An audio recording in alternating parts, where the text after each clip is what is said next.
Hello and welcome to Decoy Plays FTL. I've been playing a little bit off camera and I have made almost zero progress. I think I got one achievement for something.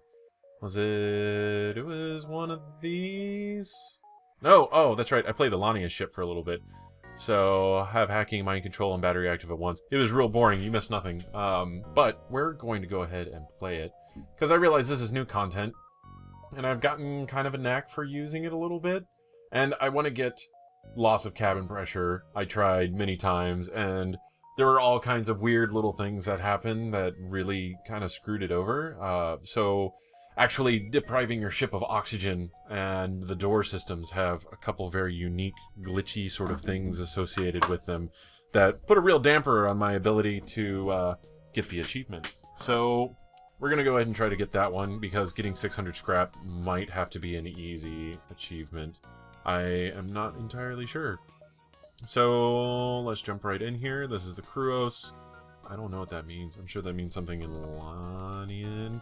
We're going to call it the Galactic Can Opener. Oh, Galactic G-Can Opener. You know what it means. I know what it means. That's what matters. Okay, start.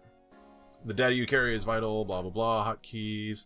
So, other interesting things to take into account here is, I have a Naga razor, and I've just been trying to get used to it, which is actually really good for, doing, like, controlling the weapons and whatnot, so I can just hit 1, 2, I don't have enough power for 2, and I don't want to deprive power from anything else. So here's the setup. Since we have to keep it underneath 20% at all times, basically you just drain the oxygen from the rest of the ship. Except for your breathy type peoples, you can leave that room open and it'll slowly fill up with oxygen at about 6%. So you can have 3 rooms with oxygen. It's per room, not square. That was the interesting discovery. So if you fill up the shield room, that's another 6% oxygen. If you fill up this, that's another 6% oxygen. You fill up the doors, that's 6% oxygen. You get the idea. So ideally, we want to find more Lanii, but that remains to be seen. I've never seen them in a shop, so I don't know if you can actually do that. You arrive at the distress beacon near the asteroid belt, and 2 ships with pirate markings partially crushed between large rocks. Try and dislodge the ship by shooting at the rocks.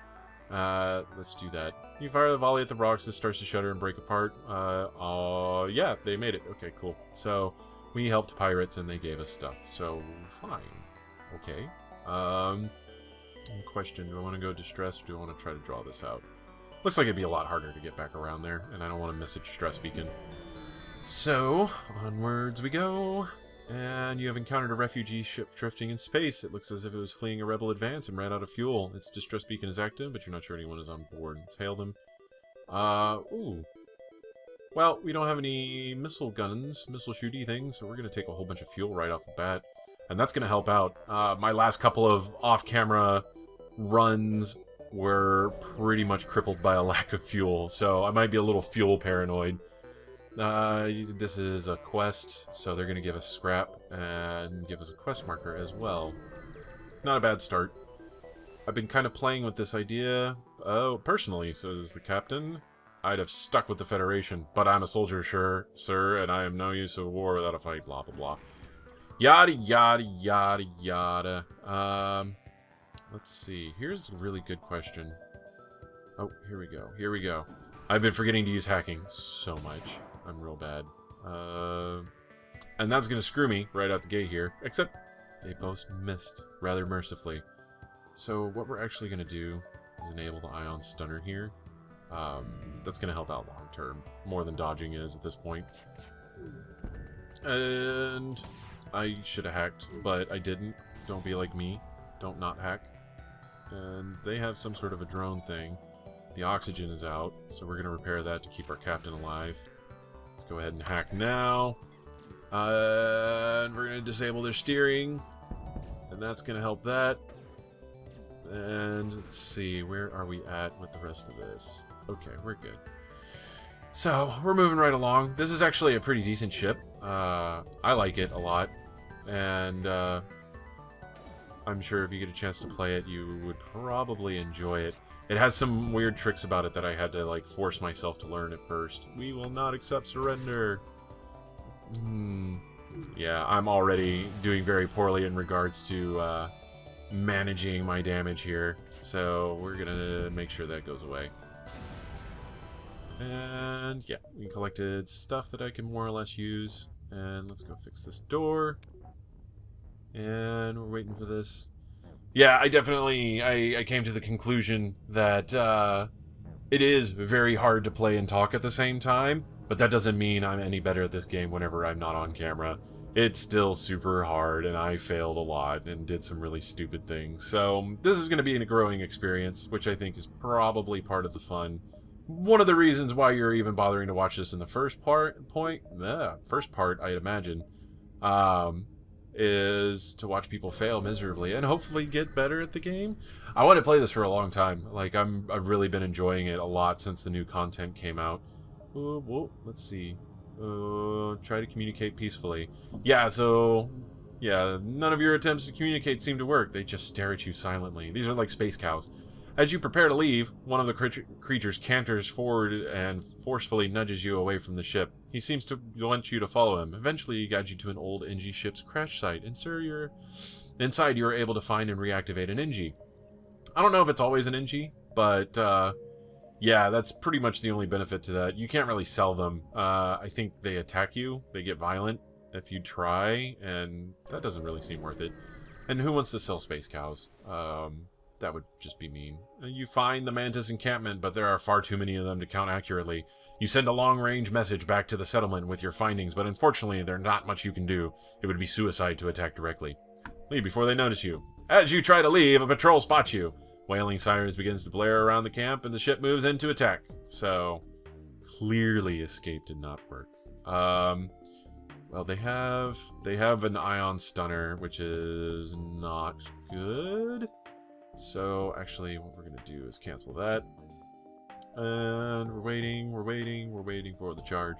We want to sync them up so that once chain laser gets fully charged, it times really well with the ion stunner.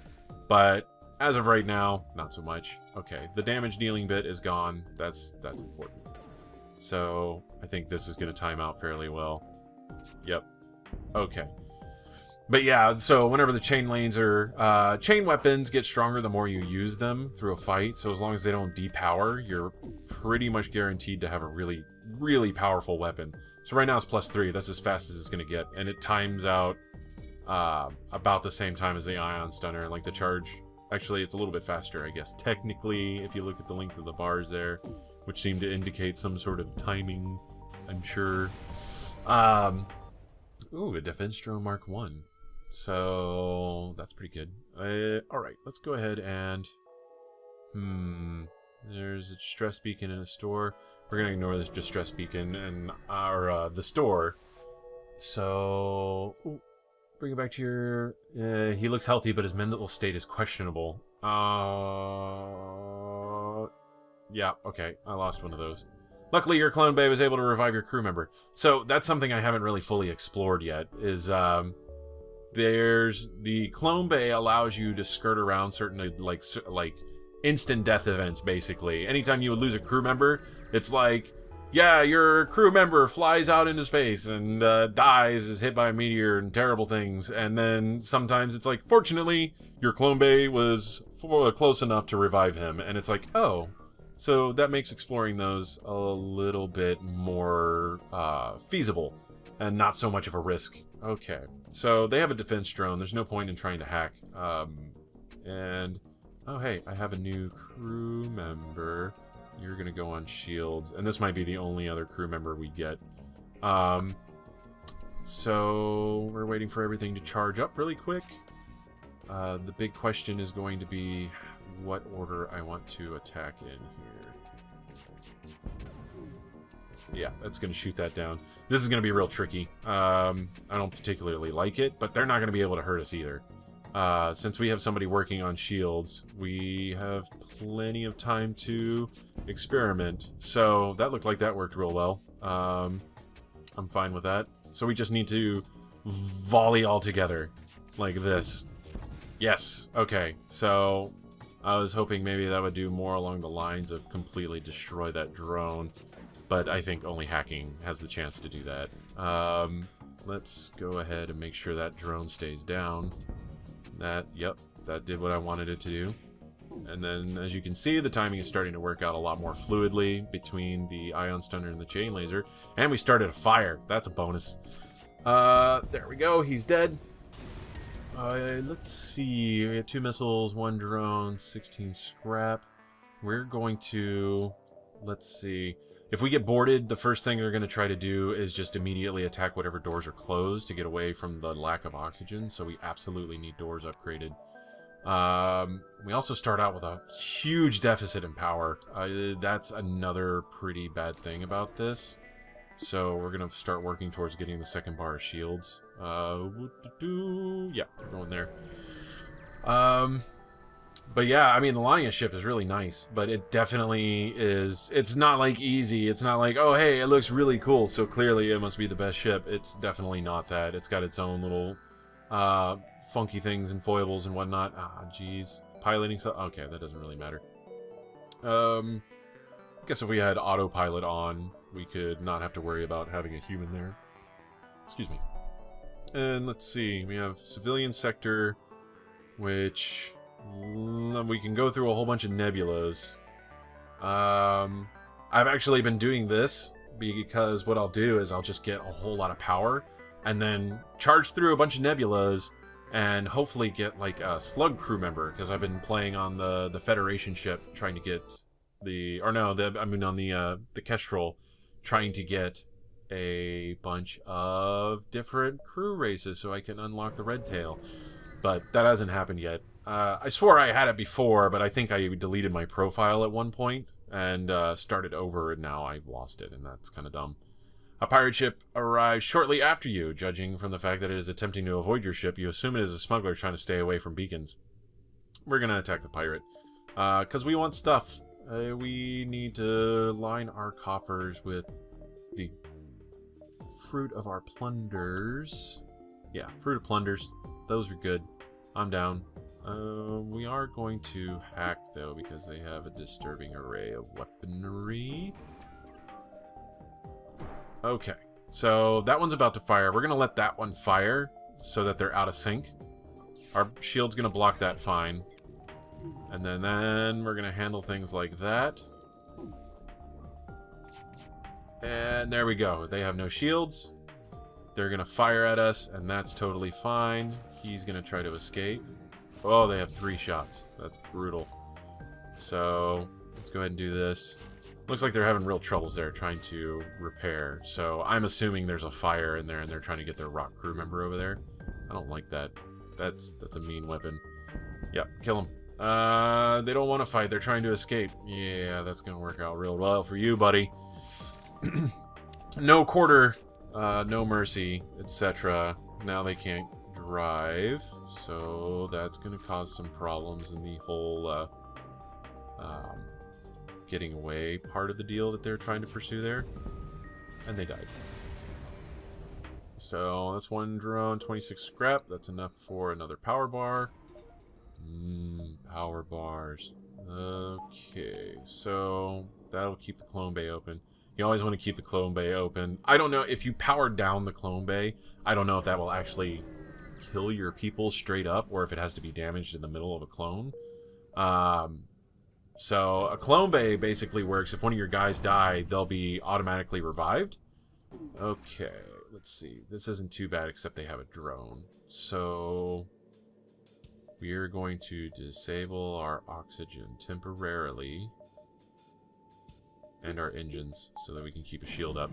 And then we're going to make sure that weapon stays down. Yeah, because they have a beam and a laser. They got a shot off. They're going to give us 1 damage, and then they're screwed forever. That's the plan, at least. And so far, so good. Let's go ahead and take out their shields, just so we can finish this a lot faster. Also a good plan. And then we're going to shoot their steering. We're going to go ahead and just stun that. Alright. Not that that drone makes me particularly nervous, but just in case like that weapon comes on suddenly and that's a bad time in my charge and all of a sudden I just take another damage or they take out my oxygen or something equally goofy. I prefer to avoid that. We're actually going to take off our ion stunner so we can have oxygen again. It's a good thing I noticed that. That could have been real tragic and accidental.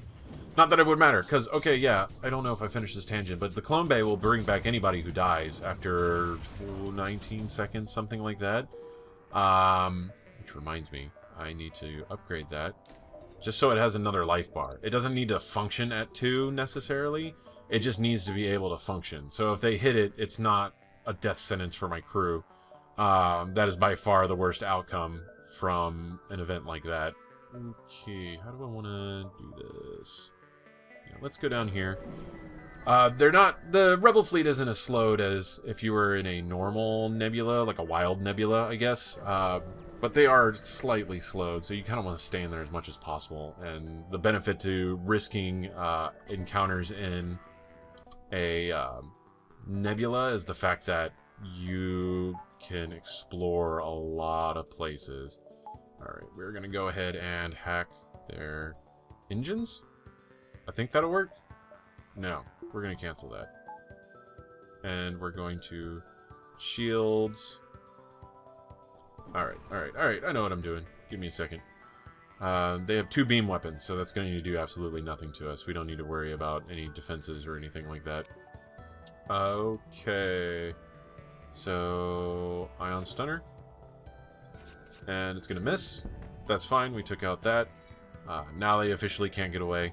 Or, well, until they repair it. Enemy FTL is delayed. That's great. We're going to assure that they can't continue charging. Not entirely certain how that works out if they actually can go ahead and continue charging, and as soon as steering is back up, then jump away all of a sudden and without warning. Because drone ships, for the most part, just automatically repair. It takes a really long time, but they go from completely damaged to fine. There's no interstitial steps in between. They don't heal by the bar. They just heal the entire unit immediately. So, okay. Stress. Consolation for getting out of the nebula here. And what do we have? Prepare to board and investigate. You're a refugee. It looks as if it was fleeing a rebel and ran out of fuel. Its distress beacon is active, but you're not sure anyone is on board. And its communications seem to be down. Okay, and we lost a guy. He's waiting. Oh, your abandoned crew member is waiting on the ship when you return, trying not to dwell on the fate of his previous incarnation. Once again, the clone bay has saved us. Unfortunately, he leveled down. I think he had 2nd level weapons. And yeah, once you pop up in the clone bay again, you lose skill. And so, I don't know. I wish I knew exactly how much. I think it's probably like half a level or something like that, if I had to guess. This isn't good. Well, we might end up fighting the rebels because I didn't check to see if there was a way out of there.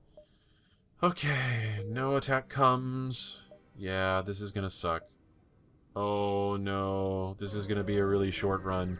At least it's gonna justify my... Oh, and it's an ion storm. Okay.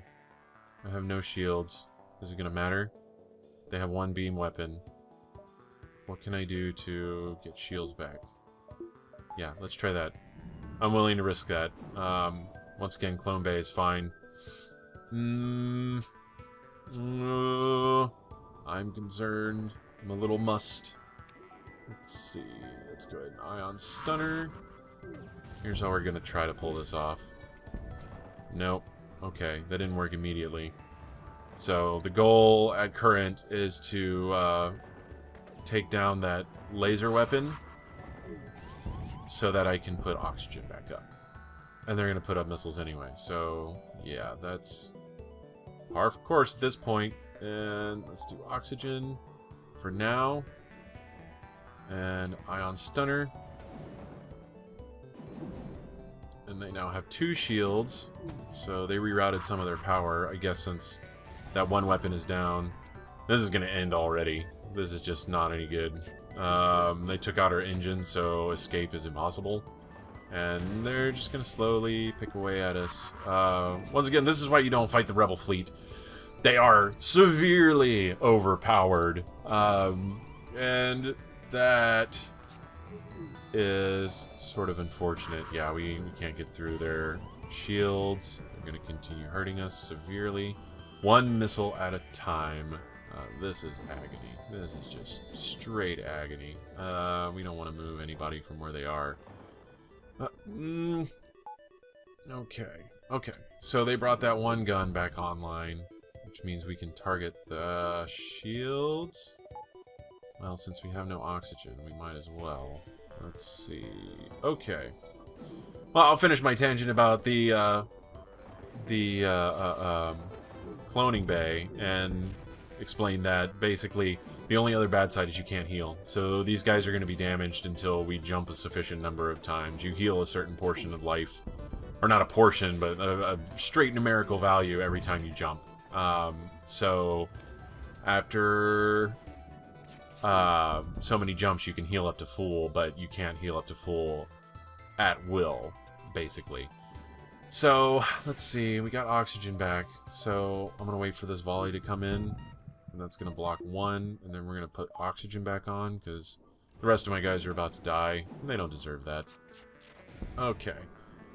So, that and I wouldn't mind being able to preserve some of my skills. We might be able to pull this one out of our asses. And we just had Alanius deaded, which means, yes. So you can kind of see the red bar there starting to grow. If that red bar goes all the way down, they die permanently. But we're going to try to counteract that. We're actually going to win. The bad news is we're just going to fight another one right after this. Okay. That's bad.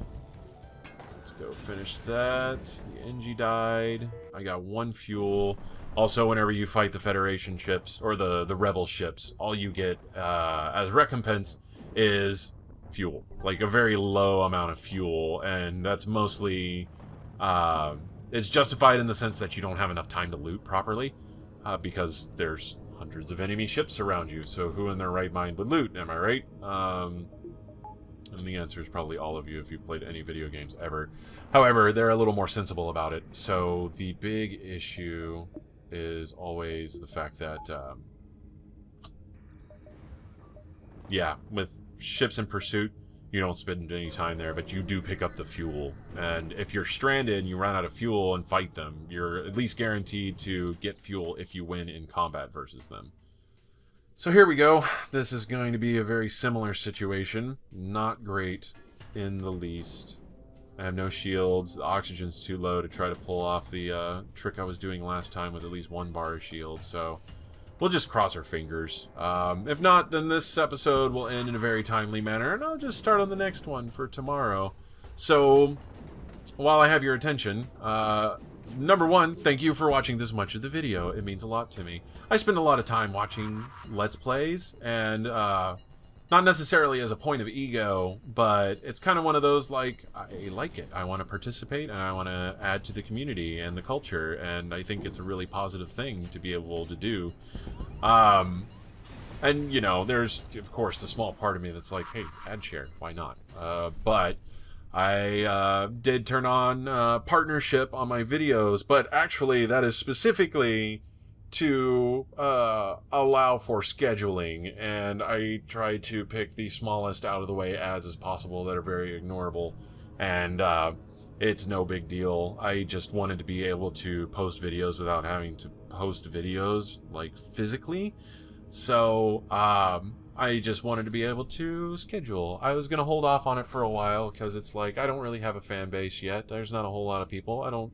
At the time of this recording, I don't have any subscribers, so it's like the last thing I want to do is start bombarding people with ads, but you know what? It's too convenient to be able to schedule it. Man, not even in the top 4. Let's see. What was our score exactly? But yeah, so there's that. I figure, why not? In the last video, I actually said that my schedule is going to be Monday, Wednesday, Friday. And then I realized that I started playing games, and since I had already been recording so many times and trying to figure out how to edit videos and making sure the compression was right and all that other fun stuff, I ended up speaking over everything that I play, either in my head or actually like making little exclamations and explanations, and I'm like, now that's a habit. That's a real habit there.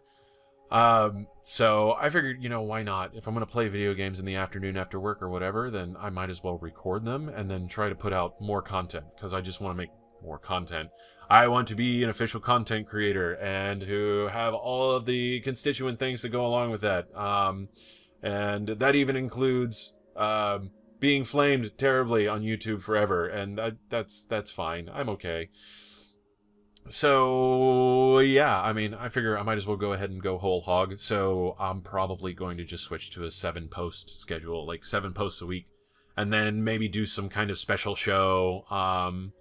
Like try to. I don't know if I want to play 2 separate games and record those yet. I'm still easing into it, but I'm definitely going to try and come up with some other little features, like the backlog, where I go through and play all my random Steam games I've gotten from Humble Bundles or Steam sales or whatever, just to be like, hey, okay, well, I played it, we're done here.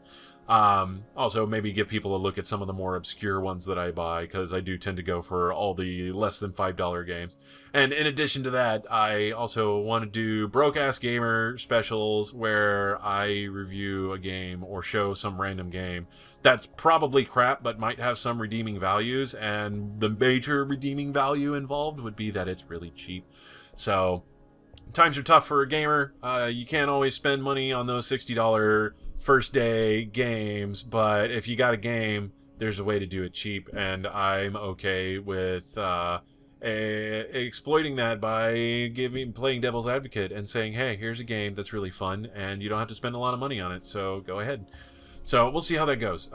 Those are some of my ideas. If you like either of those, that's fine. Leave a comment that says so. See how I slipped that in there. Otherwise, like this video, just like it, or you can dislike it, just let me know you're there, but do something, participate, man. But yeah, so thanks again, thanks for watching, and y'all have fun.